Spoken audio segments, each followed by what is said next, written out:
Hello friends, एडुनामा में आपका स्वागत है। हम देख रहे थे एनसीईआरटी सार संग्रह। और इसके पहले आपको बता दूं कि हमने पॉलिटी का लेक्चर कंप्लीट कर लिया है और फिजिक्स का भी कंप्लीट कर लिया है। आज हम शुरुआत करेंगे बायोलॉजी चैप्टर। तो आइए हम शुरुआत करते हैं जीव विज्ञान की शाखाएं यानी कि ब्रांचेज ऑफ बायोलॉजी से। विटिकल्चर के द्वारा क्या उत्पादित होता है? तो ये अंगूर का उत्पादन विटिकल्चर के अंतर्गत किया जाता है। जीरोंटोलॉजी के अंतर्गत वृद्धावस्था एवं आयु वृद्धि के प्रभाव का अध्ययन किया जाता है। किसके? जीरोंटोलॉजी के अंतर्गत वृद्धावस्था एवं आयु वृद्धि के प्रभाव का अध्ययन किया जाता है। वर्मिकल्चर में कौन सा कीट यानी कि वर्म प्रयुक्त होता है? तो ये केंचुआ होता है, अर्थवर्म होता है, जिसे किसान का मित्र भी कहा जाता है। पेडोलॉजी यानी कि जो ये सॉइल का स्टडी करता है, इसके अंतर्गत किसका अध्ययन होता है? तो सॉइल का स्टडी होता है, मृदा का अध्ययन किया जाता है। फूलों के अध्ययन को क्या कहा जाता है? तो ये एंथोलॉजी कहा जाता है। फूलों के अध्ययन को एंथोलॉजी कहा जाता है। कीटों का वैज्ञानिक अध्ययन क्या कहलाता है? तो एंटीमोलॉजी कहलाता है। एंटीमोलॉजी कहलाता है। जनसंख्या एवं मानव जाति के आंकड़ों का अध्ययन जनांककी यानी कि डेमोग्राफिक कहलाता है। जनसंख्या एवं मानव जाति के आंकड़ों का अध्ययन क्या कहलाता है? तो ये डेमोग्राफी कहलाता है, जनांकिकी कहलाता है। जीवाश्म वनस्पति यानी कि पैलियो बोटेनी के अंतर्गत पादप जीवाश्म फोसिल्स प्लांट का अध्ययन किया जाता है। विभिन्न संस्कृतियों के वैज्ञानिक विवरण के तुलनात्मक अध्ययन को एथनोलॉजी कहा जाता है। एथनोलॉजी विभिन्न संस्कृतियों के वैज्ञानिक विवरण के तुलनात्मक अध्ययन को एथनोलॉजी कहा जाता है। सब्जी का अध्ययन किस शाखा के अंतर्गत किया जाता है? तो ओलेरिकल्चर से सब्जी का अध्ययन किया जाता है। अस्थियों का अध्ययन ऑस्टियोलॉजी के अंतर्गत किया जाता है। सर्पों का अध्ययन सर्पेंटोलॉजी के अंतर्गत किया जाता है। सर्पेंटोलॉजी सर्पों का अध्ययन। हाइड्रोपोनिक्स, ये क्वेश्चन पूछा भी गया है एग्जाम में कि हाइड्रोपोनिक्स किससे संबंधित है। ये देखिए, मृदा रहित पादप संवर्धन से, यानी कि बिना सॉइल का, बिना मृदा का ये पौधा का संवर्धन विकास होना। जंतु विज्ञान जूलॉजी के अंतर्गत किन जंतुओं का अध्ययन किया जाता है? तो जीवित व मृत दोनों प्रकार के जंतुओं का अध्ययन जूलॉजी के अंतर्गत किया जाता है। देखिए, जंतु विज्ञान जीव विज्ञान की ही एक शाखा है। अरस्तु को जंतु विज्ञान का जनक कहा जाता है। तो फादर ऑफ जूलॉजी कौन है? तो ये अरस्तु है। ठीक है, अरस्तु विज्ञान, ये है जंतु विज्ञान के जनक। अब देखते हैं जीव विज्ञान की विभिन्न शाखाओं के जनक। जीव विज्ञान की शाखा दिया है और इधर जनक दिया गया है। जंतु विज्ञान यानी कि फादर ऑफ जूलॉजी कौन है? तो अरस्तु है। वनस्पति विज्ञान बॉटनी के फादर कौन है? तो थियोफ्रेस्टस है। कई बार पूछा भी गया है। Father of botany Theophrastus and father of zoology अरस्तु। सूक्ष्म विज्ञान सूक्ष्म जीव विज्ञान यानी कि माइक्रो बायोलॉजी के फादर कौन है? तो लुई पास्चर हैं। जीवाणु विज्ञान फादर ऑफ बैक्टीरियोलॉजी कौन है? तो रॉबर्ट कोच है। रॉबर्ट कोच है, याद रखिएगा। प्रतिरक्षा विज्ञान immunology Edward Jenner. Edward Jenner. वर्गीकी अथवा वर्गीकरण विज्ञान टैक्सोनॉमी के फादर कौन है? तो कैरोलस लिनियस है। कौन है? Carolus Linnaeus. Father of taxonomy Carolus Linnaeus है। Father of blood circulation system ये विलियम हार्वे हैं। William Harvey. कोशिका विज्ञान यानी कि father of cytology Robert Hooke है। Robert Hooke. उत्परिवर्तन यानी कि father of mutation Hugo de Vries ने इसका सिद्धांत दिया है। Hugo de Vries. कवक विज्ञान फादर ऑफ माइकोलॉजी, इसके फादर हैं Heinrich Anton de Bary. Heinrich Anton de Bary है। पादप शरीर क्रिया विज्ञान यानी कि प्लांट फिजियोलॉजी, इसके फादर हैं स्टीफन हेल्स है। Stephen Hales. आधुनिक वनस्पति विज्ञान मॉडर्न बॉटनी के फादर हैं कैरोलस लिनियस हैं। और ब्लड ग्रुप यानी कि रुधिर वर्ग जो ए बी ओ है, 4 ब्लड ग्रुप जिसने दिया था, ये कार्ल लैंडस्टेनर ने ऐसा दिया था। अंतःस्रावी विज्ञान फादर ऑफ एंडोक्राइनोलॉजी के फादर हैं कौन? थॉमस अल्वा एडिसन है। अंतःस्रावी विज्ञान के फादर थॉमस अल्वा एडिसन। अनुवांशिकी के फादर कौन है? तो आपको पता है, ये ग्रेगर जॉन मेंडल है। Gregor John Mendel father of अनुवांशिकी यानी कि जेनेटिक्स। आधुनिक अनुवांशिकी मॉडर्न जेनेटिक्स के फादर हैं ग्रेगर जॉन मेंडल। भारतीय पुरा वनस्पति विज्ञान इंडियन पैलियोबोटनी के फादर हैं बिरबल साहनी। इंपॉर्टेंट है क्वेश्चन। भारतीय पूरा वनस्पति विज्ञान के फादर बिरबल साहनी। अनुवांशिकी अभियांत्रिकी यानी कि जेनेटिक इंजीनियरिंग के फादर है पॉल बर्ग। ऐसे क्वेश्चन पूछे जा सकते हैं। शैवाल विज्ञान फादर ऑफ फाइकोलॉजी हैं William Henry Harvey. William Harvey शैवाल विज्ञान यानी कि फाइकोलॉजी के फादर हैं। भारतीय शैवाल विज्ञान इंडियन फाइकोलॉजी के फादर है MOP अयंगर हैं। भारतीय परिस्थितिकी इंडियन इकोलॉजी के फादर रामदेव मिश्रा हैं। तो ऐसा क्वेश्चन पूछ सकता है कि फादर ऑफ इंडियन इकोलॉजी यानी कि भारतीय परिस्थितिकी का जनक कौन है, तो ये रामदेव मिश्रा है। औषधि विज्ञान के फादर कौन है, तो ये हिपोक्रेटस है। औषधि विज्ञान यानी कि फार्मास्यूटिकल साइंस के फादर हिपोक्रेटस। सूक्ष्मदर्शिकी माइक्रोस्कोपी के फादर एंटनी वॉन ल्यूवेनहॉक है, एंटनी वॉन ल्यूवेनहॉक। जीन चिकित्सा जीन थेरेपी के फादर हैं एंडरसन, एंडरसन है जीन थेरेपी के फादर। और जंतु विज्ञान का जनक कौन है, फादर ऑफ जूलॉजी, तो अरस्तु है, अरिस्टोटल। अब हम देखेंगे वनस्पति विज्ञान की शाखाएं का अध्ययन। घास विज्ञान एग्रोएस्ट्रोलॉजी, इसमें घासों का अध्ययन व पालन किया जाता है, घास विज्ञान जिसे एग्रोएस्ट्रोलॉजी बोलते हैं। एल्गोलॉजी के अंतर्गत शैवालों का अध्ययन किया जाता है, एल्गोलॉजी। एंड एनाटोमी का अध्ययन किया जाता है, इसमें आंतरिक संरचना का अध्ययन किया जाता है, अपने बॉडी पार्ट्स के इंटरनल पार्ट्स के बारे में जानकारी प्राप्त की जाती है एनाटोमी से।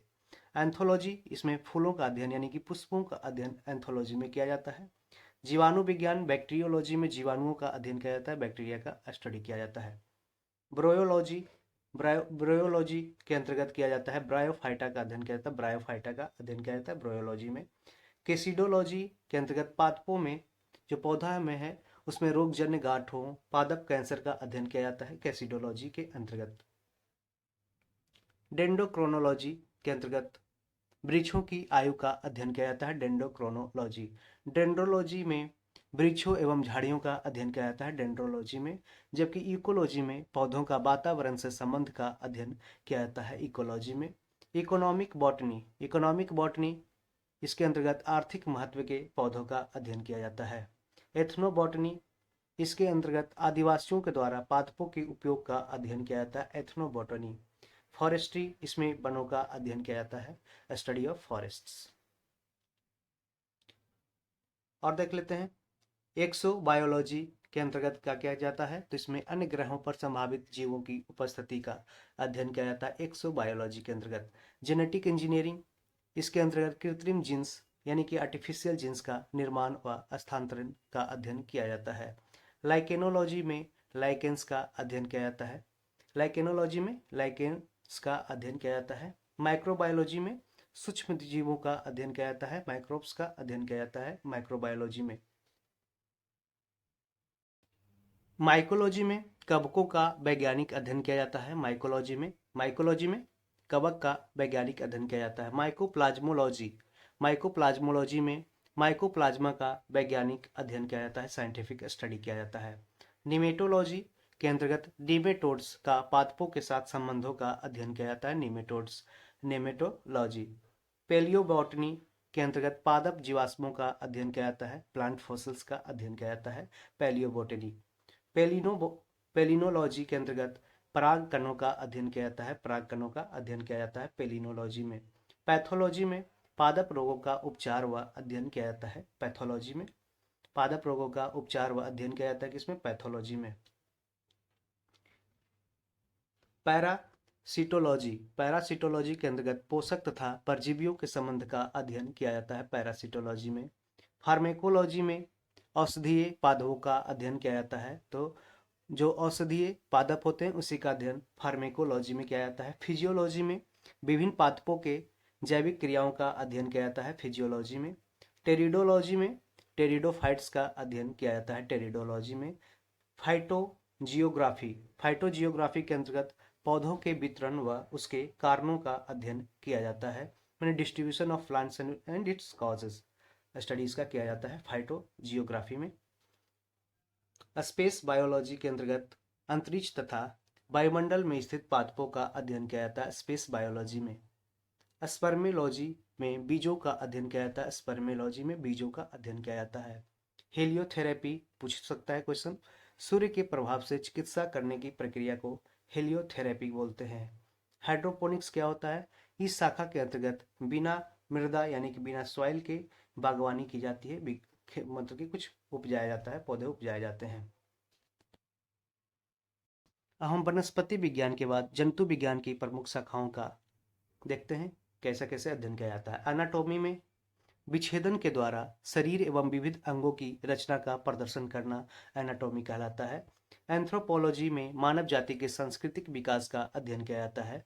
तो एंथ्रोपोलॉजी क्या होता है? एंथ्रोपोलॉजी में मानव जाति के सांस्कृतिक विकास का अध्ययन किया जाता है। इकोलॉजी जैविक एवं अजैविक यानी कि बायोटिक एंड एबायोटिक वातावरण से जीवों के विविध संबंधों का अध्ययन किया जाता है। एंड्रोक्राइनोलॉजी के अंतर्गत अंतःस्रावी तंत्रों का अध्ययन किया जाता है। एंड्रोक्राइनोलॉजी। एम्ब्रियोलॉजी के अंतर्गत भ्रूणीय संवर्धन का अध्ययन किया जाता है। एम्ब्रियोलॉजी के अंतर्गत एंजाइमोलॉजी का में उत्प्रेरकों का अध्ययन किया जाता है, यानी कि स्टडी ऑफ कैटलिस्ट। एंटोमोलॉजी कीट पतंगों का अध्ययन कहलाता है एंटोमोलॉजी। जेनेटिक्स में जीवों के अनुवांशिक लक्षण एवं इनकी वंशागति का अध्ययन किया जाता है। किसमें? जीवों के अनुवांशिक लक्षण एवं इनकी वंशागति का अध्ययन जेनेटिक्स में किया जाता है, और इसके फादर हैं जॉर्ज ग्रेगरी मेंडल। आयु वृद्धि के साथ जीवों में होने वाले परिवर्तनों का अध्ययन जरा विज्ञान कहलाता है, यानी कि जेरोंटोलॉजी कहलाता है। जेरोंटोलॉजी हमने देख लिया है। अब हम देखते हैं हिमेटोलॉजी क्या होता है। तो इसमें ब्लड एवं ब्लड रिलेटेड डिजीज का अध्ययन किया जाता है, यानी कि रुधिर एवं रुधिर संबंधी रोगों का अध्ययन हिमेटोलॉजी में किया जाता है। हर्पेटोलॉजी में उभयचरों एवं सरीसृपों का अध्ययन किया जाता है। हर्पेटोलॉजी में उभयचर एवं सरीसृपों का अध्ययन किया जाता है। मैमेलोलॉजी के अंतर्गत स्तनधारियों का अध्ययन किया जाता है मैमेलोलॉजी में। माइक्रोबायोलॉजी अति सूक्ष्म जीवों का अध्ययन है, जो माइक्रोबायोलॉजी के अंतर्गत किया जाता है। न्यूरोलॉजी में तंत्रिका तंत्र का अध्ययन किया जाता है न्यूरोलॉजी में। ओडोंटोलॉजी के अंतर्गत दंत विज्ञान चिकित्सा संबंधी अध्ययन किया जाता है ओडोंटोलॉजी में। जबकि ऑर्निथोलॉजी में पक्षियों का अध्ययन कहलाता है ऑर्निथोलॉजी। पैथोलॉजी में रोगों की प्रकृति, लक्षण एवं कारणों का अध्ययन कहलाता है पैथोलॉजी। ठीक है, तो रोगों की प्रकृति, लक्षण एवं कारणों का अध्ययन पैथोलॉजी के अंतर्गत किया जाता है। जबकि रेडियोलॉजी के अंतर्गत क्या कहलाता है? ये जीवों पर विकिरण प्रभाव का अध्ययन कहलाता है। रेडियोलॉजी के अंतर्गत जीवों पर रेडिएशन इफेक्ट का अध्ययन किया जाता है, विकिरण प्रभाव का अध्ययन कहलाता है रेडियोलॉजी। टैक्सोनॉमी जीव जातियों के नामकरण एवं वर्गीकरण का अध्ययन टैक्सोनॉमी कहलाता है, और father of taxonomy Carolus Linnaeus है। अब हम देखते हैं important principles related to the origin of life and evolution. जीवन की उत्पत्ति से संबंधित प्रमुख सिद्धांत एवं जैव विकास। तो आइए हम शुरुआत करते हैं क्लोज बाय। जीव विकास यानी कि इवोल्यूशन को सर्वप्रथम किसने परिभाषित किया है? तो जीन बैप्टिस्ट डी लैमार्क ने है जो इवोल्यूशन यानी कि जीव विकास को सर्वप्रथम परिभाषित किया है लामार्क ने। वैज्ञानिकों ने आधुनिक मनुष्य का अंतिम पूर्वज किसे माना है? तो एक क्रो मैग्नन ह्यूमन को वैज्ञानिकों ने आधुनिक मनुष्य का अंतिम पूर्वज माना है। वर्तमान प्रमाण के अनुसार पृथ्वी पर जीव का उद्गम लगभग 2 अरब वर्ष पूर्व से माना जाता है। कब से? 2 अरब वर्ष पूर्व से पृथ्वी पर जीव का उद्गम माना जाता है। विकासवाद का सिद्धांत यानी कि थ्योरी ऑफ इवोल्यूशन किसने प्रतिपादित किया? तो ये चार्ल्स डार्विन ने थ्योरी ऑफ इवोल्यूशन है जो प्रतिपादित किया है। उद विकास का मुख्य कारक क्या है? तो ये प्राकृतिक वरण है, यानी कि नेचुरल सिलेक्शन है जो उद विकास का मुख्य कारक होता है। उद विकास के उत्परिवर्तन सिद्धांत यानी कि म्यूटेशन थ्योरी ऑफ इवोल्यूशन का प्रतिपादन किसने किया है? तो ये ह्यूगो डी ब्रिज ने। तो जहाँ पे म्यूटेशन आ जाए तो इसका स्टडी किया है ह्यूगो डी ब्रिज ने। आर्कियोटेरिक्स जुरैसिक युग का सबसे प्राचीन क्या है? पक्षी है, जो सरीसृप व पक्षी वर्ग के मध्य की कड़ी है। तो ये पूछ सकता है, क्वेश्चन पूछा भी है प्रीवियस ईयर में कि आर्कियोटेरिक्स क्या है? तो ये जुरैसिक युग का सबसे प्राचीन पक्षी है, जो सरीसृप व पक्षी वर्ग के मध्य की कड़ी होती है। मैमथ किस जीव का पूर्वज है? मैमथ किस जीव का पूर्वज है? तो मैमथ है जो हाथी का पूर्वज है। तो ऐसे क्वेश्चन पूछा जा सकता है, क्या रहिएगा। पृथ्वी पर सबसे पहले किस जीव की उत्पत्ति मानी जाती है? तो ये ब्लू ग्रीन एल्गी की उत्पत्ति मानी जाती है, यानी कि नील हरित शैवाल का। शीत ऋतु में पशुओं के प्रसुप्ति काल डोरमेंसी पीरियड को क्या कहा जाता है? तो इसको हाइबरनेशन बोलते हैं। तो शीत ऋतु में हाइबरनेसिस को बोलते हैं। किसी जीव में स्नायु तंत्र यानी कि नर्वस सिस्टम तो होता है परंतु मस्तिष्क नहीं होता है, तो ये स्टारफिश यानी कि तारामीन में नर्वस सिस्टम तो होता है लेकिन उसमें मस्तिष्क नहीं होता है। जीवाणु में किस प्रकार के राइबोसोम पाए जाते हैं, तो ये 70 एस राइबोसोम पाए जाते हैं। यही क्वेश्चन है जो लास्ट ईयर दरोगा पीटी एग्जाम में पूछा गया था।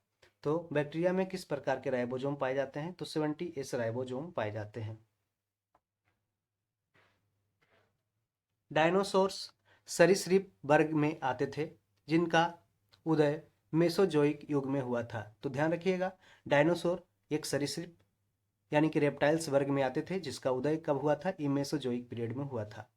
नील हरित शैवाल यानी कि ब्लू ग्रीन एल्गी बैक्टीरिया, जीवाणु तथा कवक फंगस में लवक प्लास्टिड नहीं पाए जाते हैं। प्लास्टिड्स इसमें नहीं पाए जाते हैं, बल्कि लोमिली के आकार की कौन सी रचना पाई जाती है, तो ये क्रोमेटोफोर्स पाया जाता है। किसमें, नील हरित शैवाल, जीवाणु तथा कवक में लवक नहीं पाए जाते हैं, बल्कि इसमें लोमली के आकार की रचना पाई जाती है जिसे क्रोमेटोफोर्स बोलते हैं। किन पौधों में जाइलम वाहिकाएं यानी कि जाइलम वेसल्स का अभाव होता है, तो अनावृतबीजी एवं टेरिडोफाइट्स में जाइलम वाहिकाएं जाइलम वेसल्स का अभाव होता है। मानव हृदय का बायां निलय प्रकोष्ठ पूर्णतः ऑक्सीकृत रक्त को महाधमनी में और संपूर्ण शरीर में भेजता है। तो इसको देखिए, बोल रहा है कि मानव हृदय जो ह्यूमन हार्ट है उसका बायां निलय प्रकोष्ठ पूर्णतः ऑक्सीडाइज्ड जो ब्लड होता है उसको महाधमनी में और संपूर्ण शरीर में भेजता है। 5 जगत वर्गीकरण 5 किंगडम क्लासिफिकेशन किसने प्रस्तुत किया था, तो विटेकर ने 5 जगत का वर्गीकरण यानी कि 5 किंगडम क्लासिफिकेशन प्रस्तुत किया था। जंपिंग जीन की खोज किसने की थी, तो ये मैक क्लिंटॉक ने जंपिंग जीन की खोज की थी। कौन से क्षार डीएनए तथा आरएनए दोनों में पाए जाते हैं, तो एडिनिन, ग्वानिन तथा साइटोसिन ये डीएनए और आरएनए दोनों में पाया जाता है। ये ribose nucleic acid deoxy ribo nucleic acid DNA होता है। इसमें एडेनिन दोनों में पाया जाता है, एडेनिन, ग्वानिन, साइटोसिन पाया जाता है। ठीक है। ऐसे कौन से उड़ने वाले जीव हैं जो पक्षी वर्ग में नहीं आते हैं, तो ये चमगादड़ है। जो ऐसे उड़ने वाले जीव हैं जो पक्षी वर्ग में नहीं आते हैं, क्या आते हैं, इसे स्तनधारी वर्ग में आते हैं।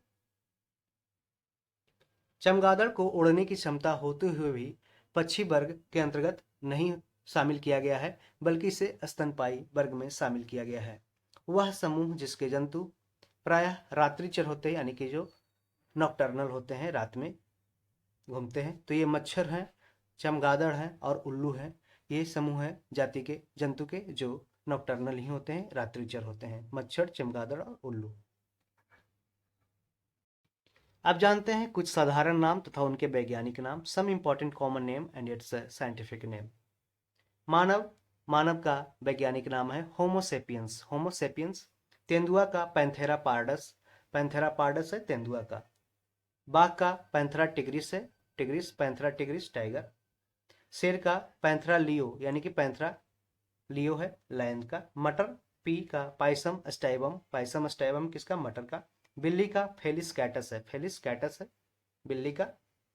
मेढक का राना टिग्रीना है। मेढक का राना टिग्रीना एक उभयचर है। धान का ओराइजा सटाइवा। ओराइजा सटाइवा धान का साइंटिफिक नेम है। सरसों का है ब्रेसिका कम्पेस्टिस। ब्रेसिका कम्पेस्टिस सरसों का है। जबकि चना का सिसर एरिएटिनम है। सिसर एरिएटिनम चना का है। गेहूं का ट्रिटिकम अस्टिवम है गेहूं का। गाय का बॉस इंडिगस गाय का है। जबकि आम का मैंगीफेरा इंडिका आम का साइंटिफिक नेम है। प्रकाश संश्लेषण की प्रकाशिक एवं अप्रकाशिक अभिक्रिया क्लोरोप्लास्ट में कहाँ संपन्न होती है, तो ये क्रमशः ग्रेना और स्ट्रोमा में होता है। यानी कि प्रकाश संश्लेषण की प्रकाशिक क्रिया जो होती है वो ग्रेना में होती है, जबकि अप्रकाशिक अभिक्रिया क्लोरोप्लास्ट में कहाँ होती है, तो ये स्ट्रोमा में होती है। मोलस्का संघ के कुछ जंतुओं में नीले या हरे रंग का ब्लड किसके कारण होता है, तो हीमियोसनिन के कारण होता है। मोलस्का संघ के कुछ जंतुओं में नीले या हरे रंग का ब्लड पाया जाता है, किस कारण, तो हीमियोसनिन के कारण पाया जाता है। कवकों और उच्चतर पादपों की जड़ों के मध्य कौन सा कार्यात्मक साहचर्य जो फंक्शनल एसोसिएशन पाया जाता है वो क्या कहलाता है? वो कवक मूल कहलाता है, माइकोरिजिया कहलाता है, माइकोरिजिया कहलाता है। ईस्ट और मशरूम किस प्रकार के जीव होते हैं? तो ये फफूंद होते हैं, फफूंद फंगी होते हैं। कपास में पाया जाने वाला प्रमुख घटक कौन सा है? तो ये सेलुलोज है। लाइकेन किससे निर्मित होते हैं? तो ये कवकों एवं शैवाल से होते हैं। ये क्वेश्चन पूछा भी गया है यूपीएससी के द्वारा कि लाइकेन किससे निर्मित होता है? तो ये फंगस और एल्गी के मिश्रण से होता है लाइकेन।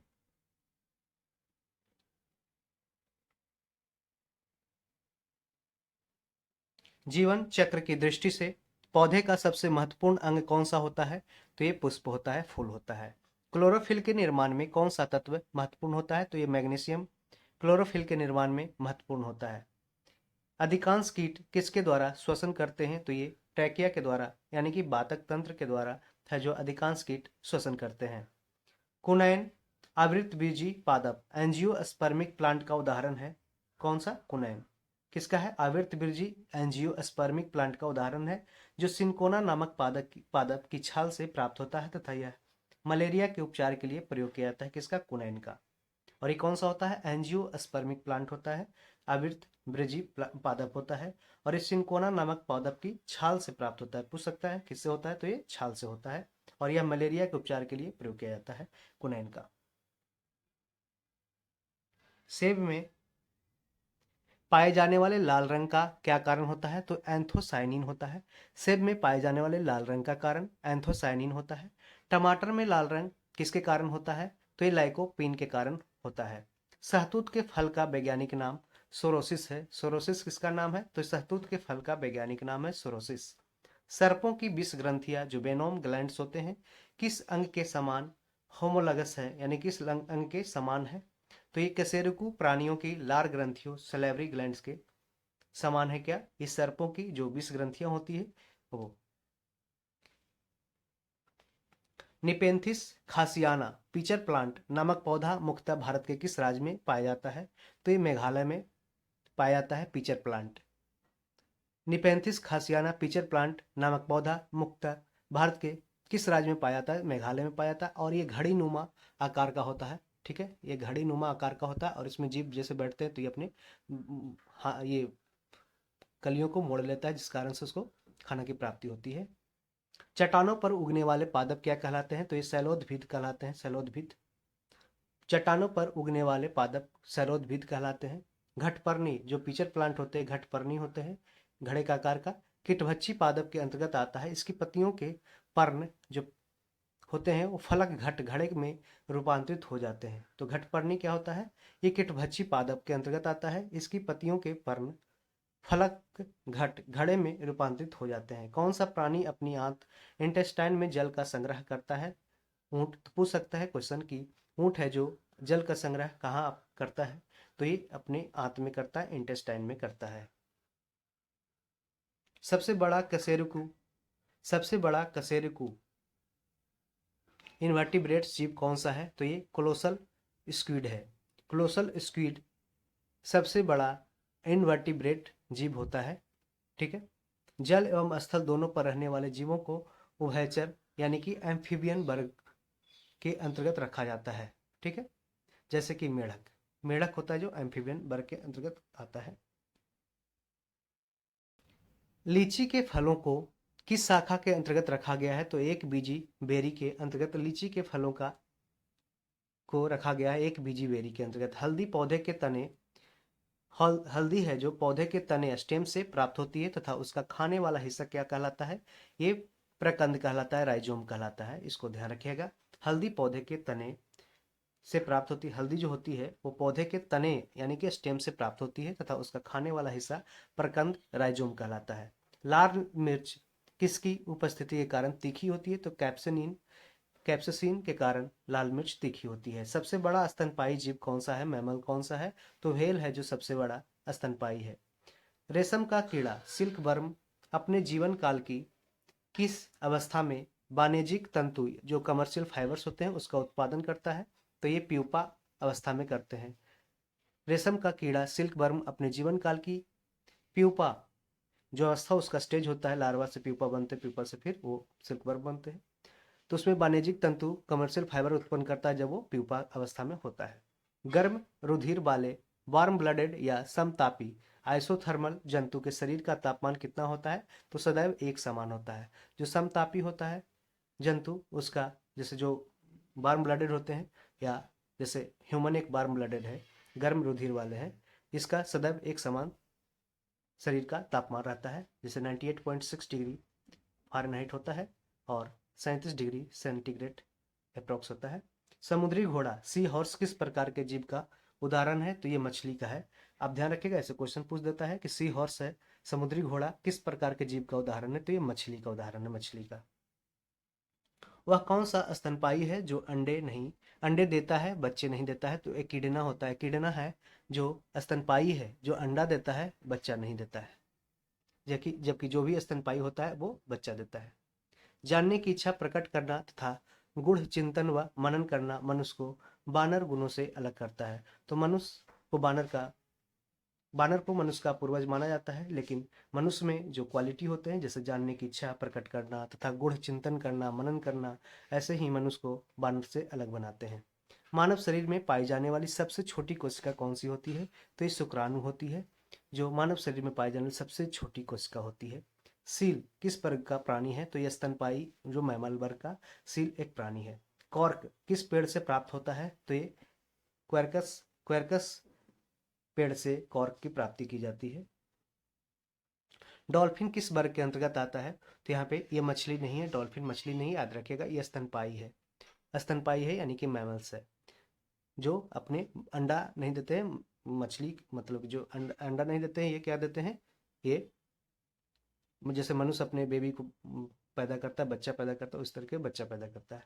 अफीम या मॉर्फिन पोस्ते के पौधे के अधपके फल से प्राप्त होती है। तो पूछ सकता है क्वेश्चन कि अफीम है जो पौधे के किस भाग से प्राप्त की जाती है? तो ये पोस्ते के पौधे की अधपके फल से प्राप्त होती है। क्या? अफीम या मॉर्फिन जिसे बोलते हैं। गन्ने के रोपण में उसके किस भाग का प्रयोग किया जाता है? गन्ने को जब रोपते हैं तो उसके किस भाग का प्रयोग किया जाता है? तो उसके तना भाग को काट के रोपा जाता है। लहसुन की गंध जिस कारण वेजिटेटिव प्रोपेगेशन के कारण है जो गन्ने की खेती की जाती है। लहसुन की गंध द स्मेल ऑफ गार्लिक का कारण क्या होता है? तो इसमें सल्फर यौगिक की उपस्थिति के कारण लहसुन का गंध आप महसूस करते होंगे, वो सल्फर यौगिक का कारण होता है। शुष्क जलवायु में अनुकूलित पेड़ पौधों को क्या कहा जाता है? तो ये मरुद्भिद कहलाता है, जो जेरोफाइट्स कहलाते हैं। जो सूखे जलवायु में पेड़ पौधों का उगना मरुद्भिद कहलाता है, जेरोफाइट्स कहलाता है। अधिपादप ईपीफाइट्स अन्य पौधों पर क्यों निर्भर रहते हैं? तो ये यांत्रिक सहारे के लिए निर्भर रहते हैं ईपीफाइट्स। टिक्स और माइट्स किस जीव वंश से संबंधित है? तो ये मकड़ी वंश से संबंधित है, टिक्स और माइट्स। जुगनू जो फायरफ्लाई होते हैं, उसकी चमक किस एंजाइम के कारण होती है? तो ल्यूसीफेरस के कारण होती है। ल्यूसीफेरस के कारण जुगनू जो चमकता है रात में, उसकी चमक ल्यूसीफेरस एंजाइम के कारण होती है। सन हेम्पेरेसे सन हेम्पेजूट किससे प्राप्त किया जाता है? तो ये फ्लोएम से प्राप्त किया जाता है, फ्लोएम से सन हेम्पेरेसे यानी कि जूट प्राप्त किया जाता है। लेग हीमोग्लोबिन किस में पाई जाती है? तो ये लेग्यूम मूल ग्रंथियों में लेग हीमोग्लोबिन पाई जाती है, लेग्यूम मूल ग्रंथियों में। डार्विन की पुस्तक on the origin of species कब प्रकाशित हुई थी? तो वर्ष 1859 में on the origin of species पुस्तक पूछा गया है कि किसने लिखा है? तो चार्ल्स डार्विन ने लिखा है और ये 1859 में प्रकाशित किया गया था। इसमें चार्ल्स डार्विन ने इवोल्यूशन के सिद्धांत को, उद्विकास के सिद्धांत को है जो प्रतिपादित किया, और इसने इसी में नेचुरल सिलेक्शन को है जो अपना प्रिंसिपल्स का मेन प्रिंसिपल माना। जैव विकास के पक्ष में किस स्रोत से प्रत्यक्ष प्रमाण प्राप्त होते हैं? तो ये जीवाश्मों से प्राप्त होते हैं। जैव विकास के पक्ष में किस स्रोत से प्रत्यक्ष प्रमाण प्राप्त होते हैं? तो ये जीवाश्म से होते हैं, फॉसिल से होते हैं। जीवों के उद्विकास इवोल्यूशन के संदर्भ में कौन सा अनुक्रम सही है? तो देखिए, सैलामेंडोर आया, फिर अजगर, फिर कंगारू। सैलामेंडोर, अजगर, फिर कंगारू, ये जीवों के इवोल्यूशन के संदर्भ में अनुक्रम सही है। पहले सैलामेंडोर, फिर अजगर, फिर कंगारू। किन कशेरुकी जीवों में कंकाल पूर्णतः अनुपस्थित होता है? कंकाल नहीं होता है, तो इस सरीसृप रेप्टाइल्स में कंकाल अनुपस्थित होता है। कॉकरोच और सिल्वर फिश में किस प्रकार का परिसंचरण तंत्र यानी कि सर्कुलेटरी सिस्टम पाया जाता है? तो ये खुला परिसंचरण तंत्र, ओपन सर्कुलेटरी सिस्टम, कॉकरोच और सिल्वर फिश में पाया जाता है। स्तनपायी भ्रूण के उत्सर्जनीय उत्पाद किसके द्वारा बाहर उत्सर्जित किए जाते हैं? तो ये अपरा यानी कि प्लेसेंटा के द्वारा स्तनपायी भ्रूण के उत्सर्जनीय उत्पाद अपरा के द्वारा यानी कि प्लेसेंटा के द्वारा बाहर निकालते हैं। चमगादड़ कैसा प्राणी है? तो एक नियततापी वार्म ब्लडेड प्राणी है, एक स्तनपायी प्राणी है। विज्ञान की पैलियोंटोलॉजी नामक शाखा के अंतर्गत जीवाश्मों यानी कि फोसिल्स का अध्ययन किया जाता है। पैलियोंटोलॉजी में क्या किया जाता है? तो ये जीवाश्मों का अध्ययन किया जाता है। सबसे बड़ा पक्षी जो तेज गति से दौड़ सकता है परंतु उड़ नहीं सकता है, तो ये शुतुरमुर्ग है, ऑस्ट्रिच, जो सबसे बड़ा पक्षी है, तेज गति से दौड़ सकता है परंतु उड़ नहीं सकता। नमक युक्त मिट्टी में उगने वाले पादप हेलोफाइट्स कहलाते हैं। तो नमक युक्त मिट्टी में उगने वाले पादप क्या कहलाते हैं? हेलोफाइट्स कहलाते हैं। एंटा अमीबा हिस्टोलिटिका नामक परजीवी मानव के किस अंग में पाया जाता है? तो ये इंटेस्टाइन, आंत में पाया जाता है एंटा अमीबा हिस्टोलिटिका नामक पैरासाइट्स। लिग्निन नामक पदार्थ कहाँ जमा रहता है? तो ये जाइलम ऊतक के जाइलम टिश्यू पे लिग्निन नामक पदार्थ जमा रहता है। पूछ सकता है क्वेश्चन कि लिग्निन नामक पदार्थ कहाँ जमा रहता है? तो ये जाइलम ऊतक पे रहता है। जाइलम टिश्यू का फंक्शन क्या है? ये वाटर का ट्रांसपोर्ट करता है पौधों में। तो जाइलम जैसे जल जैसे जाइलम, फ्लोएम फसे फल फसे फ्लोएम, ठीक है। तो उसको याद रखिए, फल को जो मिनरल्स है उसको है जो एक्सचेंज करता है पौधों में, ऊपर से नीचे ले जाता है, उसको फ्लोएम बोलते हैं। जाइलम जल का वो नीचे से जड़ से लेकर के पौधे के सारे भागों में पहुंच जाता है जाइलम टिश्यू। डीएनए संश्लेषण तथा हिस्टोन प्रोटीन कोशिका चक्र की किस अवस्था में बनते हैं? तो इस प्रावस्था में बनते हैं। डीएनए संश्लेषण तथा हिस्टोन प्रोटीन कोशिका चक्र की इस प्रावस्था में बनते हैं। देखिए, सीप, घोंघा, स्क्विड, कौड़ी, ऑक्टोपस, कटल फिश आदि मोलस्का संघ यानी कि फाइलम मोलस्का के प्रमुख जीव हैं। तो फाइलम पूछ सकता है क्वेश्चन कि मोलस्का संघ के एग्जाम्पल क्या क्या है? तो सीप है, घोंघा है, स्क्विड है, कौड़ी है, ऑक्टोपस है, कैटल फिश है। डूबने से हुई मृत्यु का पता लगाने में किस जीव का महत्व होता है? तो ये डायटम का उपयोग होता है डूबने से हुई मृत्यु का पता लगाने में, डायटम। पपीते का पीला रंग किस कारण होता है? तो कैरिका जैंथिन की उपस्थिति के कारण पपीते का रंग पीला होता है। पौधे के किस भाग से हल्दी प्राप्त होती है? तो इसका हमने पढ़ा अभी, किसका तना से हल्दी प्राप्त होता है। किस शैवाल से आयोडीन का निर्माण होता है? तो लेमिनेरिया नामक शैवाल से, जो भूरी शैवाल कहलाता है, ब्राउन एल्गी कहलाता है, उससे है जो आयोडीन का प्राप्ति होता है, लेमिनेरिया जिसे बोलते हैं। वे जीवाणु, वे बैक्टीरिया जो वायुमंडलीय नाइट्रोजन को नाइट्रोजन के यौगिकों में परिवर्तित करते हैं, वे क्या कहलाते हैं? तो ये नाइट्रोजन स्थिरीकारी जीवाणु कहलाते हैं, नाइट्रोजन फिक्सिंग बैक्टीरिया कहलाते हैं। अधिक नमक वाले अचार में, अचार जो होता है उसमें जीवाणु जीवित क्यों नहीं रह पाते हैं? क्योंकि ये जीव द्रव्य कुंचित होकर मर जाते हैं। इस कारण से अधिक नमक वाले अचार में जीवाणु जीवित नहीं रह पाते हैं। कवक कोशिका में संचित होने वाला खाद्य पदार्थ कौन सा होता है? तो ये ग्लाइकोजन होता है। ग्लाइकोजन क्या होता है? ये कवक कोशिका में संचित होने वाला खाद्य पदार्थ है, ठीक है। तालाबों और कुओं में किस जंतु को छोड़ने से मच्छरों को नियंत्रित करने में मदद मिलती है? तो गैम्बूसिया फिश है, गैम्बूसिया नामक फिश है, उसको तालाब और कुओं में छोड़ जाने से वह है जो सारे मच्छरों को खा जाता है, इस कारण से मच्छर का नियंत्रण किया जाता है। बिस्फेनॉल ए बीपीए क्या होता है? तो ये खाद्य से संवेष्टन सामग्री के विकास के लिए प्रयोग में लाया जाने वाला रसायन है, बिस्फेनॉल ए बीपीए। मृदा के प्रयोग के बिना केवल खनिज युक्त सहायता से पौधे उगाने की वृद्धि को हाइड्रोपोनिक्स कहा जाता है। तो मृदा के प्रयोग के बिना केवल खनिज युक्त सहायता से पौधे उगाना की विधि को हाइड्रोपोनिक्स कहा जाता है। प्रतिजैविक एंटीबायोटिक्स मुक्ता किससे प्राप्त किए जाते हैं? तो ये जीवाणुओं से, बैक्टीरिया से प्राप्त किए जाते हैं एंटीबायोटिक्स। ईस्ट कोशिका में कौन सा मुख्य एंजाइम होता है, बीकर होता है? तो ये जाइमेस होता है, जाइमेस। ईस्ट कोशिका में कौन सा मुख्य विकर एंजाइम उपस्थित होता है? तो जाइमेज होता है। जब एक ही जीन से दो या दो से अधिक भिन्न भिन्न लक्षणों को एक साथ नियंत्रित करती है तो इसे क्या कहा जाता है? तो इसे बहुप्रभाविता का नियम कहलाता है। जब एक ही जीन दो या दो से अधिक भिन्न भिन्न लक्षणों को, कैरेक्टर्स को एक साथ कंट्रोल करती है तो इसे बहुप्रभाविता का नियम कहा जाता है। क्यूनिन अथवा कुनैन किसकी छाल से प्राप्त की जाती है? तो ये सिनकोना पौधे की छाल से प्राप्त की जाती है और ये मलेरिया की बीमारी में इसका उपयोग किया जाता है। मेंडल ने अपने वंशागति नियमों, रूल्स ऑफ हेरेडिटी को प्रतिपादित करने में किस पौधे का प्रयोग किया था? तो ये गार्डन पी मटर होता है, उसका प्रयोग किया था। Gregor John Mendel, father of, इसे मॉडर्न जेनेटिक्स कहा जाता है। ये 1822 से लेकर 1884 तक रहे। सूखा सहिष्णुता से संबंधित हार्मोन कौन सा है? एबिसिसिक एसिड है सूखा सहिष्णुता से संबंधित हार्मोन। अधिकांश एंजाइम पूछ भी सकता है कि सूखा सहिष्णुता हार्मोन किसको बोलते हैं? तो एब्सिसिक एसिड को बोलते हैं, एब्सिसिक अम्ल को बोलते हैं।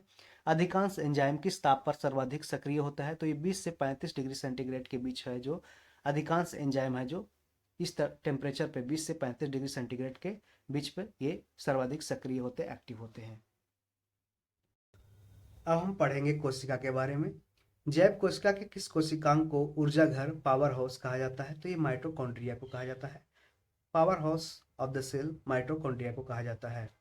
हमारे तंत्र में अधिकतम एटीपी, एडेनोसाइन ट्राइफॉस्फेट अणुओं को उत्पन्न करने वाले पद का नाम क्रेविस चक्र कहलाता है। इसे क्रेविस साइकिल बोलते हैं। तो हमारे तंत्र में अधिकतम एटीपी जो एनर्जी करेंसी होती है, उस अणुओं को उत्पन्न करने वाले पद का नाम क्रेविस चक्र कहलाता है। प्लाज्मा झिल्ली किन पदार्थों से बनी होती है? तो ये प्रोटीन और लिपिड से बना होता है प्लाज्मा झिल्ली। मानव शरीर के किस अंग में लसिका कोशिकाएं जिसे लिम्फोसाइट सेल्स पाई जाती है कहलाता है? ये प्लीहा में पाया जाता है। मानव शरीर के किस अंग में? तो प्लीहा में, स्प्लीन में लसिका कोशिकाएं लिम्फोसाइटिक सेल्स पाई जाती है। किस जीव में लिंग, गुणसूत्र, सेक्स क्रोमोजोम नहीं पाए जाते हैं? तो इस छिपकली में कोई भी सेक्स क्रोमोजोम नहीं पाया जाता है। जैसे कि मानव में 23 सेक्स क्रोमोजोम 23 जोड़ा होते हैं, 46। जंतु कोशिका में अनुपस्थित होती है तो कोशिका भित्ति। सेल वॉल है जो जंतु कोशिका में, एनिमल सेल में अनुपस्थित रहता है, सेल वॉल। ये प्लांट सेल में होता है। पिट पिंड जिसे कॉर्पस लिटियम कहा जाता है, ये कहाँ पाई जाती है? तो ये अंडाशय, ओवरी में। पिट पिंड यानी कि कॉर्पस लिटियम अंडाशय में, ओवरी में पाया जाता है। प्रक्रमित कोशिका मृत्यु, प्रोग्राम्ड सेल डेथ के कोशिकीय और आणविक नियंत्रण, सेलुलर एंड मोलिकुलर कंट्रोल को क्या कहते हैं? तो इसे एपोप्टोसिस बोलते हैं। एपोप्टोसिस बोलते हैं किसको? ये प्रोग्रामेटिक सेल डेथ के कोशिकीय और आणविक नियंत्रण, सेलुलर एंड मोलिकुलर कंट्रोल को एपोप्टोसिस बोलते हैं। ठीक है। केंद्रक न्यूक्लियस के अंतर्गत कोशिका के किस कोशिकांग में डीएनए उपस्थित होता है?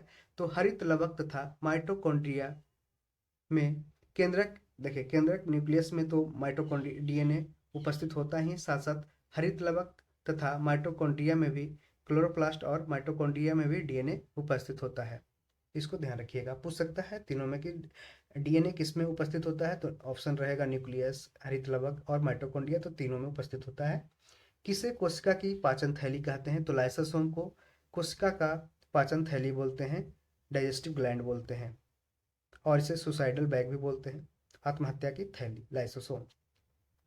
मनुष्य के किस ऊतक टिश्यू में जन्म के बाद कोशिका विभाजन नहीं होता है? तो ये तंत्रिका ऊतक जो नर्वस टिश्यू होता है उसमें मनुष्य के जन्म के बाद कोशिका विभाजन नहीं होता है। कौन सा भाग पादप तथा जंतु कोशिका में पाया जाता है? तो कोशिका झिल्ली, सेल मेम्ब्रेन, और ये कोशिका द्रव्य, प्लाज्मा मेम्ब्रेन, और केंद्रक।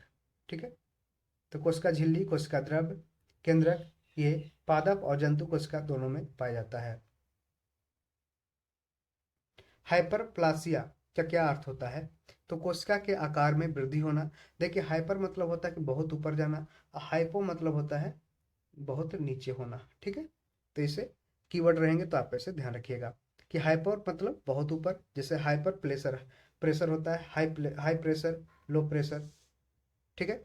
हाइपरप्लासिया का अर्थ होता है कोशिका के आकार में वृद्धि होना।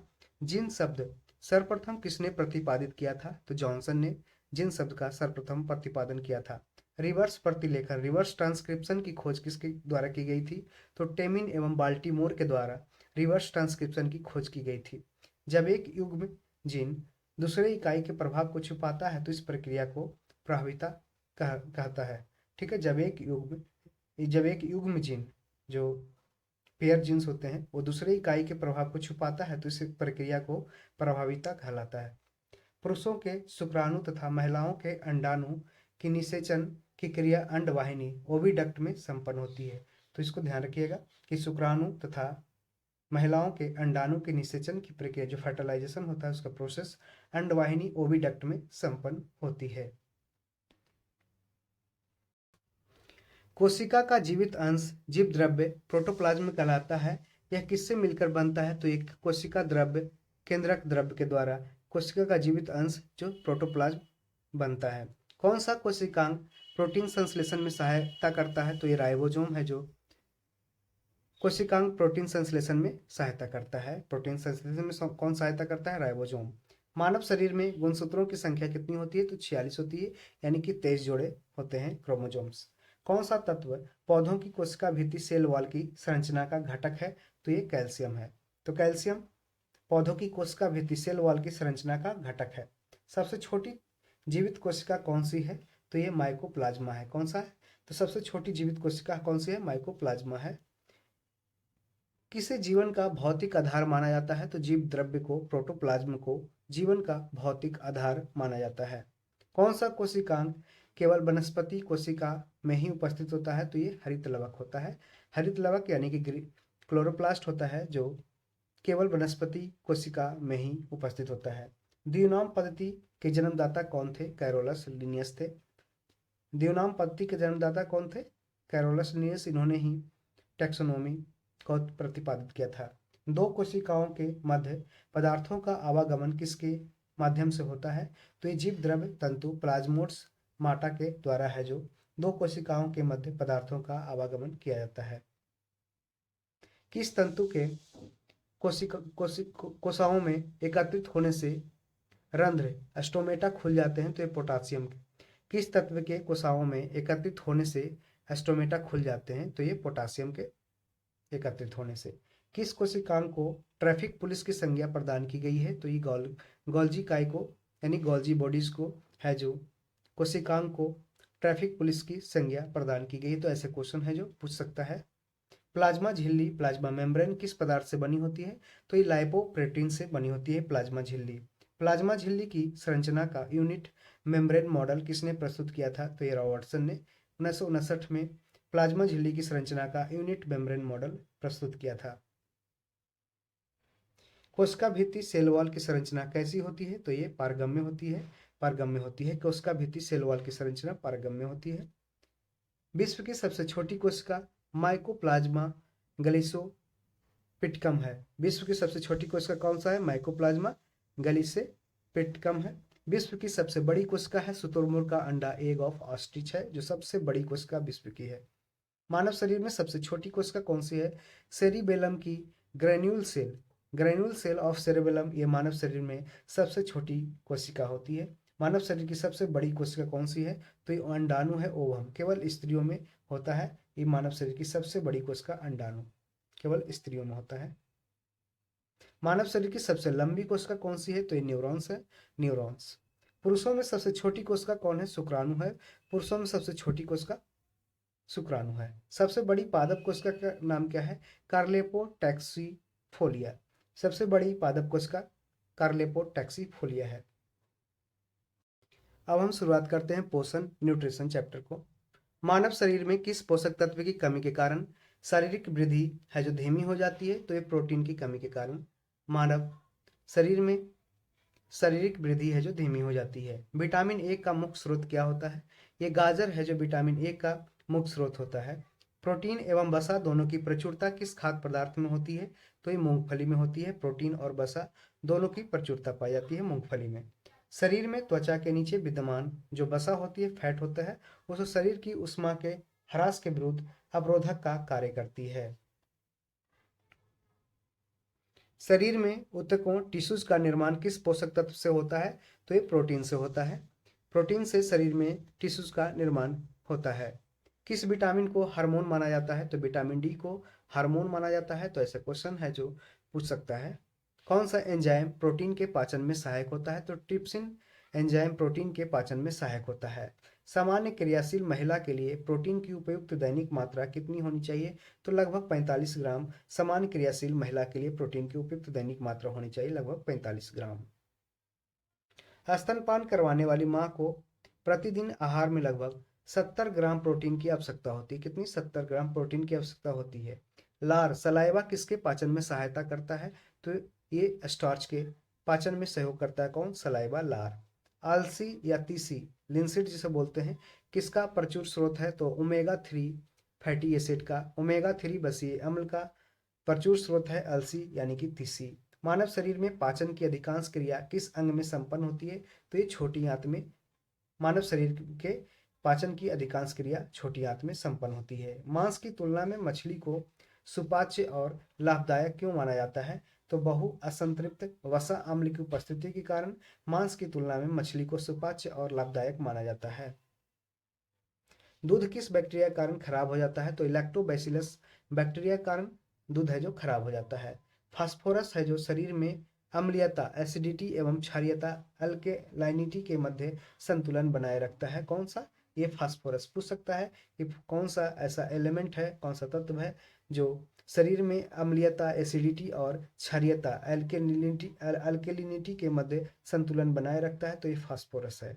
पालक के पत्तों में किस पोषक तत्व की मात्रा सबसे अधिक होती है? तो ये आयरन की मात्रा अधिक होती है, लौह की मात्रा अधिक होती है। कौन सा एंजाइम दूध प्रोटीन को पचाने में सहायक होती है? तो ये रेनिन है, रेनिन।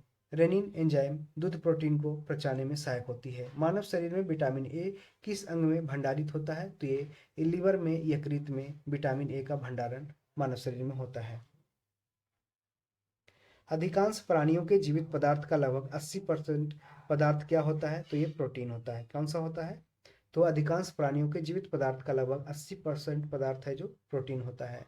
सेब का हृदय रोगियों के लिए विशेष महत्व क्यों है? क्योंकि यह पोटेशियम का स्रोत होने के कारण सेब का हृदय रोगियों के लिए विशेष महत्व है। शरीर में अवशोषित होने वाले पोषक पदार्थों से भंडारण के लिए आवश्यकता से अधिक वसा का संश्लेषण कर लिया जाता है। तो देखिए, शरीर में अवशोषित होने वाले पोषक पदार्थों से भंडारण के लिए आवश्यकता से अधिक वसा का संश्लेषण कर लिया जाता है। ठीक है, संश्लेषित किया जाता है।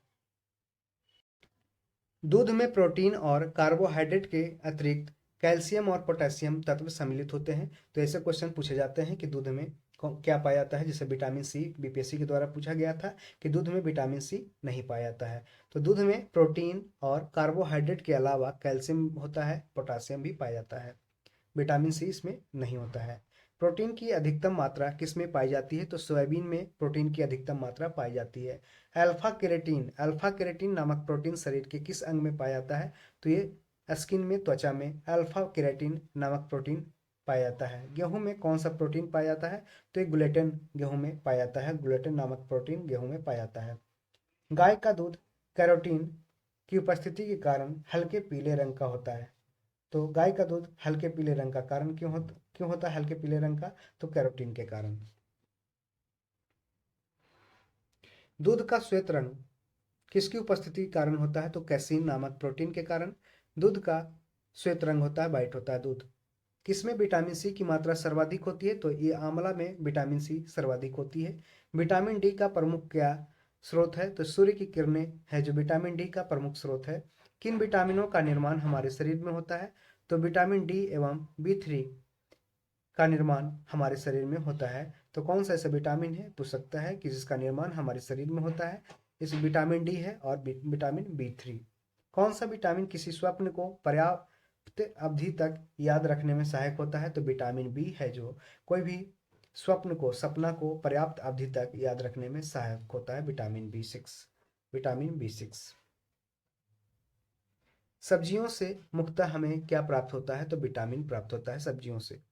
एक गिलास पानी पीने से कितनी कैलोरी मिलती है? तो 0 कैलोरी मिलती है। तो कोई भी पानी पीने से कोई भी कैलोरी नहीं मिलती है, 0 कैलोरी मिलती है। बासमती चावल के दाने पकाने पर लंबे क्यों हो जाते हैं? एमाइलेज की उपस्थिति के कारण बासमती चावल के दाने पकाने पर लंबे हो जाते हैं। दूध में कौन सा सैकेराइड उपस्थित होता है? तो लैक्टोज होता है। दूध में लैक्टोज सैकेराइड उपस्थित होता है। किस विटामिन की कमी से स्कर्वी रोग होता है? तो ये विटामिन सी के विटामिन सी की कमी के कारण स्कर्वी रोग होता है, जिसका साइंटिफिक नेम अस्कॉर्बिक एसिड है। हेपेटाइटिस हेपेटाइटिस मानव शरीर के किस अंग को प्रभावित करता है? तो ये लीवर को, यकृत को प्रभावित करता है। किसके संश्लेषण में विटामिन के की विशिष्ट भूमिका होती है? तो प्रोथ्रोम्बिन की संश्लेषण में विटामिन के की विशिष्ट भूमिका होती है। विटामिन के रासायनिक नाम क्या है? तो नैप्थोक्विनोन है। पौधों व जंतुओं में कार्बोहाइड्रेट का संचयन किस रूप में होता है? तो पौधों में स्टार्च के रूप में तथा जंतुओं में ग्लाइकोजन के रूप में कार्बोहाइड्रेट का संचयन होता है। और ऐसे एग्जाम में क्वेश्चन पूछे जाते हैं कि पौधों में कार्बोहाइड्रेट का संचयन किस रूप में? तो स्टार्च के रूप में, और जंतुओं में ग्लाइकोजन के रूप में। विटामिन होते हैं आवश्यक कार्बनिक यौगिक जिनका संश्लेषण शरीर में नहीं होता है। तो विटामिन क्या होता है? विटामिन आवश्यक कार्बनिक यौगिक जिनका संश्लेषण शरीर में नहीं होता है। इसको ध्यान रखिएगा, क्वेश्चन पूछा जा सकता है। कैसिमिर फंक ने किस पोषक तत्व की खोज की थी? तो ये विटामिन की खोज किसने किया था? कैसिमिर फंक ने। विटामिन ए से संपन्न खाद्य पदार्थ कौन से हैं? तो ये कॉड, यकृत तेल, शकरकंद, गाजर, पालक आदि विटामिन ए से संपन्न खाद्य पदार्थ हैं। तो ध्यान रखिए, कॉड युक्त यकृत तेल है, लिवर ऑयल है, शकरकंद है, गाजर है, पालक है। मनुष्य में विटामिन ए की कमी से रतौंधी, शारीरिक वृद्धि व भार में कमी, कॉर्निया तथा त्वचा संबंधी रोग उत्पन्न हो जाते हैं। तो ध्यान रखिएगा, विटामिन ए की कमी से कौन कौन से रोग होते हैं? तो इसका साइंटिफिक नेम रेटिनॉल है, और इसके कारण से रतौंधी, शारीरिक वृद्धि व भार में कमी, कार्निया तथा त्वचा संबंधी रोग उत्पन्न हो जाते हैं। विटामिन बी 12 का रासायनिक नाम क्या है? तो साइनोकोआलामीन है। विटामिन बी 12 का रासायनिक नाम क्या है? साइनोकोआलामीन। जानते हैं कि खट्टे फलों में यानी कि साइट्रस फ्रूट में कौन सा विटामिन पाया जाता है? तो विटामिन सी पाया जाता है, जिसे का साइंटिफिक नेम अस्कॉर्बिक एसिड है। घाव के भरने में कौन सा विटामिन सहायक है? तो विटामिन सी। किलोसिस नामक रोग किस विटामिन की कमी से होता है? तो विटामिन बी 2 की कमी से किलोसिस नामक रोग होता है। थायमीन किसका सहायक रूप है? तो विटामिन बी 1 का रासायनिक नाम है, जो क्या है? विटामिन बी 1 का थायमीन है।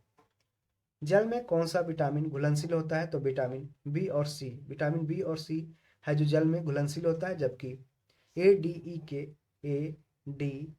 ई के विटामिन होते हैं जो वसा में घुलनशील होते हैं, वसा में घूमते हैं, ये जल में घुलनशील नहीं होते हैं, एडी के। पेलाग्रा और स्कर्वी नामक रोग क्रमशः किन विटामिनों की कमी के कारण होता है? तो पेलाग्रा है जो विटामिन बी 3 के कारण, और स्कर्वी विटामिन सी की कमी के कारण होते हैं। विटामिन डी का रासायनिक नाम क्या है? तो ये कैल्सीफेरॉल है, केमिकल नेम विटामिन डी का कैल्सीफेरॉल। विटामिन डी की कमी से कौन सा रोग होता है? तो ये रिकेट्स होता है। विटामिन डी की कमी से रिकेट्स नामक रोग होता है। रक्त का थक्का बनने में विटामिन के की आवश्यकता होती है। तो रक्त को जो बाहर, शरीर के बाहर रक्त है, जो जब खून जैसे ब्लड जो बाहर निकलता है, जब कट जाता है हाथ या कुछ भी कट जाता है, तो ये शरीर से बाहर खून है जो जम जाता है, किस कारण से?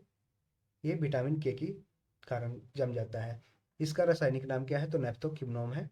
किस विटामिन की कमी से शरीर की प्रतिरक्षा प्रणाली यानी कि इम्यून सिस्टम तथा जनन क्षमता, प्रोडक्शन जो कैपेबिलिटी होता है, वो कम हो जाती है? तो एस्कॉर्बिक एसिड से। तो किस विटामिन की कमी से शरीर की प्रतिरक्षा प्रणाली तथा जनन क्षमता कम हो जाती है? तो एस्कॉर्बिक एसिड के कारण, विटामिन सी के कारण। संक्रमण रोधी विटामिन किसे कहते हैं? तो विटामिन ए को संक्रमण रोधी विटामिन कहा जाता है। किस विटामिन में क्वाल्ट पाया जाता है? तो विटामिन बी 12 में क्वाल्ट पाया जाता है। अनाज के छिलके में मुख्यतः कौन सा विटामिन पाया जाता है? तो ये थायमिन बी 1 पाया जाता है, थायमिन। अब जानते हैं भोजन में रेशों का महत्व क्या होता है। Importance of fibres in food. भोजन में रेशों की अधिकता पाचन क्रिया में सहायक होता है, डाइजेस्टिव सिस्टम को स्ट्रॉन्ग करता है। रेशे युक्त भोजन में ग्लूकोज की मात्रा कम होती है, जिससे आंतों में ट्यूमर बनने की संभावनाएं भी कम हो जाती है। तो जो रेसे युक्त भोजन है उसमें ग्लूकोज की मात्रा कम होती है, जिससे इंटेस्टाइन में ट्यूमर बनने की संभावनाएं होती है जो कम हो जाती है। अब हम देखते हैं दीर्घ मात्रिक खनिज मैक्रो मिनरल्स। देखिए कैल्शियम है, ये खनिज तत्व है, दांतों और अस्थियों की रचना, रुधिर स्कंदन यानी कि ब्लड क्लॉटिंग, तंत्रिकाओं एवं पेशियों के कार्य इसके महत्व है। इसका जो रोल है कैल्शियम का, उसमें दांतों और अस्थियों की रचना, रुधिर स्कंदन, ब्लड क्लॉटिंग में, तंत्रिकाओं एवं पेशियों के कार्य में सहायक होता है। फास्फोरस जिसका ये पी सैम्बुल होता है, ये दांतों और हड्डियों की रचना में सहायक है। अम्ल क्षार संतुलन में एसिड बेस जो बैलेंस होता है उसमें एटीपी डीएनए में सहायक होता है। गंधक जो सल्फर होता है वो अनेक अमीनो एसिड तथा कुछ हार्मोन्स एवं विटामिनों का घटक होता है सल्फर। पोटासियम अम्ल क्षार संतुलन करता है, एसिड बेस संतुलन कौन कौन करता है तो फास्फोरस और पोटासियम करता है। जल संतुलन करता है, वाटर का बैलेंस करता है, तंत्रिकाओं की कार्यकी को संतुलित करता है। क्लोरीन जठर रस का अम्ल क्षार संतुलन करता है। तो क्लोरीन क्या करता है, जठर रस का जो गैस्ट्रिन जूस होता है उसको अम्ल क्षार संतुलन करता है। सोडियम ये अम्ल क्षार संतुलन का कार्य सोडियम का भी के द्वारा भी किया जाता है। ये जल संतुलन करता है, तंत्रिकाओं की कार्यकी को वृद्धि करता है।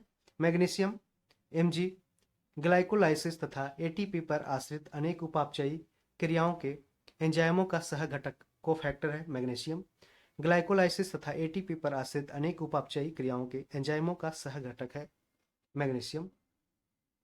आज जानते हैं खनिज और इसके प्रमुख स्रोत। लौह आयरन है, उसका केला और खजूर है जो प्रमुख स्रोत है।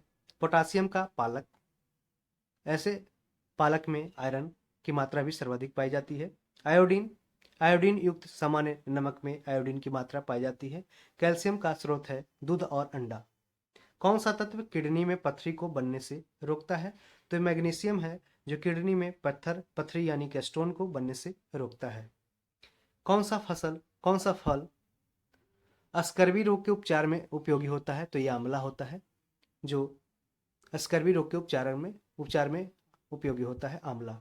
एक संतुलित आहार में विभिन्न पोषक तत्वों किस अनुपात में होने चाहिए तो हाफ प्रोटीन, 1/4 वसा एवं 3/5 कार्बोहाइड्रेट की मात्रा होनी चाहिए। इस अनुपात में है जो एक संतुलित एक बैलेंस डाइट होना चाहिए। किस पोषक तत्व से प्रति ग्राम सर्वाधिक ऊर्जा प्राप्त होती है तो यह वसा से। किसकी कमी से क्रिटिनिज्म मंदबुद्धि एवं बौना रोग हो जाता है तो आयोडीन की कमी से क्रिटिनिज्म मंदबुद्धि एवं बौना रोग हो जाता है आयोडीन की कमी से। कौन सा विटामिन शरीर को रोगों से प्रतिरक्षा प्रदान करता है तो विटामिन ए है जो शरीर को रोगों से प्रतिरक्षा प्रदान करता है। देखिए विटामिन डी की अनुपस्थिति से शरीर में कैल्शियम की कमी हो जाती है। विटामिन डी की अनुपस्थिति से शरीर में किसकी कमी होती है तो कैल्शियम की कमी होती है। अब हम जानेंगे विटामिन के कार्य, फंक्शन ऑफ विटामिन्स। विटामिन उपापचयी मेटाबॉलिज्म प्रक्रिया में महत्वपूर्ण भूमिका निभाते हैं। ये विभिन्न रोगों से शरीर की रक्षा करते हैं। कौन? विटामिन। देखिए वसा में घुलनशील विटामिन, फैट सोल्यूबल विटामिन कौन कौन होते हैं तो ए, डी, ई के होते हैं, याद रखिएगा। ए, डी, ई के विटामिन होते हैं जो वसा में घुलनशील होते हैं, जबकि बी और सी होते हैं जो वाटर में सोल्यूबल होते हैं, पानी में घुलनशील होते हैं। तो विटामिन ए का देखते हैं, इसका रासायनिक नाम रेटिनॉल है। इसका स्रोत क्या है तो कैरोटीन युक्त फल, यकृत व यांत्रिय श्लेष्मा की कोशिकाएं इसका संश्लेषण करता है। कार्यकी पर प्रभाव क्या है? ये दृष्टि रंगों का संश्लेषण, एपिथेलियम स्तरों का वृद्धि करना एवं विकास करना, इसका विटामिन ए का काम है। और इसकी कमी से क्या होगा तो कॉर्निया व त्वचा की कोशिकाओं का विकास रुक जाता है। कॉर्निया और त्वचा की कोशिकाओं का विकास है जो रुक जाता है विटामिन ए की कमी से। विटामिन डी जिसका रासायनिक नाम कैल्सीफेरॉल है, ये मक्खन, यकृत, लीवर, मछली का तेल, गुर्दा, अंडे, ईस्ट, सूर्य के प्रकाश द्वारा संश्लेषित होता है विटामिन डी। और ये कैल्शियम व फास्फोरस का उपापचय करता है और हड्डियों और दांतों की वृद्धि करता है। सूखा रोग, इसकी कमी से क्या होगा? विटामिन डी की कमी से सूखा रोग होता है जिसे ऑस्टियोमेलेसिया बोलते हैं। ऑस्टियोमेलेसिया वयस्कों में से रिकेट्स होता है, बच्चों में देखिए बच्चों में होता है रिकेट्स विटामिन डी की कमी से, जबकि वयस्क एडल्ट में होता है ऑस्टियोमलेशिया, जिसे सूखा रोग बोलते हैं। ये वयस्क में होता है, एडल्ट में। पूछा जाता है क्वेश्चन कि रिकेट्स है जो बच्चों में होता है, जबकि ऑस्टियोमलेशिया है जो सूखा रोग है जो वयस्क में होता है विटामिन डी की कमी के कारण। अब विटामिन ई जानते हैं, इसका रासायनिक नाम टोकोफेरोल है। ये तेल, गेहूं, अंडे की जर्दी, सोयाबीन में प्रचुर मात्रा में पाई जाती है। और इसका कार्यकी पर प्रभाव क्या होता है? ये कोशिका कला की सुरक्षा प्रदान करता है, जनन क्षमता में वृद्धि करता है, पेशियों की क्रियाशीलता को एक्टिव रखता है, जनन क्षमता में कमी इसके कारण से होता है, और एपिथेलियम कमजोर हो जाता है। एपिथेलियम जो टिश्यू है वो कमजोर हो जाता है। विटामिन के, जिसका रासायनिक नाम फिलोक्विनोन है, और ये हरी पत्तियां, अंडा, यकृत, टमाटर, गोभी, सोयाबीन आंत के बैक्टीरिया, ये सारे इसके स्रोत हैं। यकृत में प्रोथ्रोम्बिन का संश्लेषण होता है। तो कार्यकी पर प्रभाव क्या होता है कि लिवर में प्रोथ्रोम्बिन का संश्लेषण किया जाता है। और देखिए, चोट पर रक्त का थक्का न जमने से अधिक रक्तस्राव न होना, ये विटामिन ए का, देखिए विटामिन ए का फंक्शन है कि ये रक्त का थक्का जमाता है, लेकिन अगर इसकी कमी है तो चोट पर रक्त का थक्का न जमेगा, जिसके कारण से अधिक रक्तस्राव हो जाएगा और उस स्थिति में मौत भी हो सकती है। अब जानते हैं जल में घुलनशील विटामिन, वाटर सोल्यूबल विटामिन देखते हैं। विटामिन बी1 थायमिन, बी1 का रासायनिक नाम थायमिन है, और इसका स्रोत क्या है? अनाज है, फलियां है, सोयाबीन है, अंडा है, मांस है, के सह एंजाइम्स का घटक है। कार्यकी पर प्रभाव क्या इसका होता है कि कार्बोहाइड्रेट और वसा उपापचयी क्रियाओं के सह एंजाइम का ये घटक होता है, और इसकी कमी से, बी1 की कमी से बेरी रोग होता है। बी2 राइबोफ्लोविन इसका रासायनिक नाम है, और इसका पनीर, अंडा, ईस्ट, हरी पत्तियां, दूध, यकृत, मांस इसका मुख्य स्रोत है। ये उपापचय में महत्वपूर्ण सह एंजाइम फैट तथा एफएनएम का घटक होता है, और इसी कमी से, विटामिन बी2 की कमी से किलोसिस रोग होता है। विटामिन बी3 इसका रासायनिक नाम निकोटिनिक एसिड है। ईस्ट, मोस, यकृत, मछली, अंडा, दूध, मटर, सेवा, फलियां आदि इसके प्रचुर स्रोत हैं। उपापचय में महत्वपूर्ण सह एंजाइम नैट तथा एनएडीपी का घटक होता है, और इसकी कमी से, तो विटामिन बी3 की कमी से पेलाग्रा रोग होता है। विटामिन बी5 जिसका रासायनिक नाम पेंटोथेनिक एसिड है, और ये अंडा, यकृत, मांस, दूध, टमाटर, मूंगफली, गन्ना में प्रचुर मात्रा में पाया जाता है, और ये कैटाबॉलिज्म में महत्वपूर्ण रोल निभाता है, सह एंजाइम ए का घटक होता है। इसकी कमी से, विटामिन बी5 की कमी से चर्म रोग होता है, स्किन डिजीज होता है, वृद्धि कम होता है, बाल सफेद हो जाता है, जनन क्षमता कम हो जाता है, किसकी कमी से? विटामिन बी5 से। विटामिन बी6 का, जिसका रासायनिक नाम पायरिडॉक्सिन है, और ये दूध, ईस्ट, अनाज, मांस, यकृत इसके प्रचुर स्रोत हैं, और अमीनो अम्ल के उपापचय में सह एंजाइम की भूमिका में प्रदान करते हैं विटामिन बी6, और इसकी कमी से रक्तक्षीणता, चर्म रोग, पेशियां ऐंठन हो जाती है। विटामिन बी7 जिसका रासायनिक नाम बायोटीन है, मांस, गेहूं, अंडा, मूंगफली, चॉकलेट, सब्जी, फल में पाया जाता है, और इसकी बसीय एवं अमीनो एसिड सहित कई अन्य पदार्थों का ये संश्लेषण करता है, और इसकी कमी से चर्म रोग, बालों का झड़ना स्टार्ट हो जाता है विटामिन बी7 की कमी से। विटामिन बी9 फॉलिक एसिड ग्रुप का होता है, रासायनिक नाम इसका विटामिन बी9 का क्या है? Folic acid group. हरी पत्तियां, यकृत, सोयाबीन, ईस्ट, फलियां आदि में पाई जाती है विटामिन बी9, और ये वृद्धि रुधिराणुओं का निर्माण करता है, डीएनए का संश्लेषण करता है, और इसकी कमी से रक्तक्षीणता वृद्धि में कमी हो जाती है। विटामिन बी12 का रासायनिक नाम साइनोकोलामिन है, और ये मांस, मछली, यकृत, अंडा, दूध आंत के बैक्टीरिया में पाया जाता है, और ये वृद्धि रुधिराणुओं का निर्माण, न्यूक्लिक एसिड का संश्लेषण करता है, और इसकी कमी से रक्तक्षीणता, तंत्रिका तंत्र के विकार उत्पन्न होते हैं। विटामिन सी जिसका रासायनिक नाम एस्कॉर्बिक एसिड है, और ये आंवला, नींबू, खट्टे फल, टमाटर, सब्जियां, आलू, अन्य फलों में ये पाए जाते हैं, और ये इसका प्रभाव है अंतरकोशीय सीमेंट, कोलेजन जंतुओं, हड्डियों के मैट्रिक्स में ये प्रभाव डालते हैं, और इसकी कमी से स्कर्वी रोग, मसूड़ों से सूजन एवं रक्त आना स्टार्ट हो जाता है विटामिन सी की कमी से। विटामिन के का रासायनिक नाम फिलोक्विनोन है, जिसका कार्य रक्त स्कंदन करना है, रक्त को जमाना है, तथा यकृत में प्रोथ्रोम्बिन का निर्माण करना है। तो प्रोथ्रोम्बिन का निर्माण कहाँ होता है? तो लीवर में होता है, इसको ध्यान रखिएगा। इस तरीके से हमने बायोलॉजी के फर्स्ट पार्ट को कवर कर लिया है। आगे हम प्लांट मॉर्फोलॉजी देखेंगे। तो यदि आपको वीडियो पसंद आया, आपको यूजफुल लगा, तो आप इसे अपने दोस्तों में शेयर कर दें, लाइक करें, और कोई भी इशू हो, कोई भी गलत जानकारी दी गई हो तो आप उसे कमेंट में लिखें। पहली बार चैनल पे आए हैं तो इसे सब्सक्राइब करें। Thank you, all the best.